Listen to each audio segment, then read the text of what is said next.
Hi, this is Mr. Kennard from Saginaw High School. We're going to be working on our Algebra 1 Common Core textbook today. We're in Chapter 8.1, which is adding and subtracting polynomials. And in this section here, we're going to be on page 490. We're going to be doing a couple problems that are working with subtracting the polynomials. We need to simplify them. We have 36 through 40. I want to work with the students as part of your homework assignment. And I want to talk about each problem and how to do it correctly.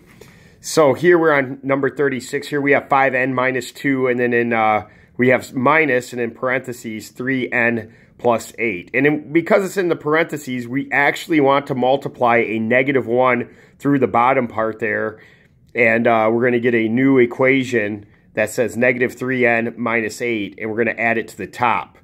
You guys see how I did that there? I took a negative, I multiplied it to the positive 3n. I got a negative 3n and then a positive 8 minus negative 1 is a negative 8. So the top here we have 5n minus 2, and then we're going to add a negative 3n minus 8. I'm going to take the negative 2 plus the negative 8, and I'm going to get a negative 10, and I'm going to take the 5n plus a negative 3n, and I'm going to get a 2n. So my final statement is 2n minus 10. Same type of strategy on 37 here. You can see the two problems. The bottom part, I multiply the negative through. I end up getting 6x cubed plus 17, and then I'm going to add, and in parentheses, negative 4x cubed minus 9. So I have 17 plus negative 9, which is a positive 8. And then here I have a x squared plus a negative 4x cubed, and we get 2x cubed on the bottom. So our final statement is 2x cubed plus 8. All right, I remember when kids were in middle school, we used to do a line graph for x, and then you would shade which way it went. That could help you on some of these problems. On 38, I have 2c squared plus 4c minus 1. And then in parentheses, we're going to subtract. We have c squared minus 10c plus 4. And I have to take that negative 1. And you can see how it changes the equation to negative c2 plus 10c minus 4. See the difference between the two.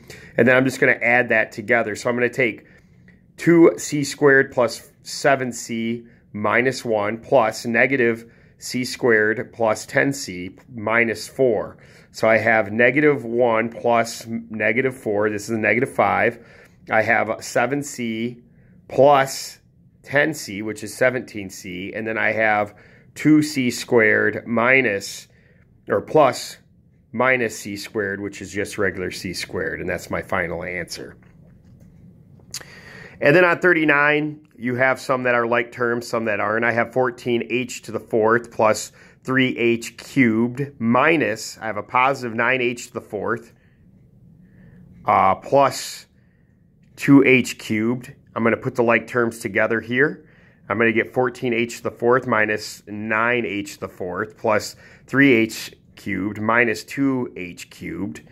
And together, when we add them, when we add the 14h to the fourth minus 9h to the fourth, I get 5h to the fourth. And when I add the 3h cubed minus, I should say here, 2h cubed, we get h cubed. So I get 5h to the fourth plus h cubed.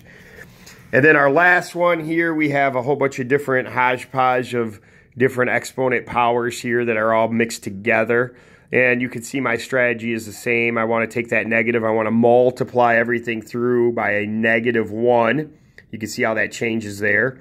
And then I rewrite it in order of highest degrees for the exponents. And I have negative 6w to the fourth plus 2w cubed plus y squared, or w squared minus 4w squared plus w. And you can see the little part I put a hash around. That's where you're going to combine your like terms. And that becomes a negative w squared. So our new equation is negative 6w to the fourth plus 2w cubed minus 3w squared plus w. And that's our final answer. Sorry for the grammar or the messed up in words here, especially on 39. There's a lot of a lot of variables, a lot of powers, so I'm sure that there's probably some vernacular I messed up on.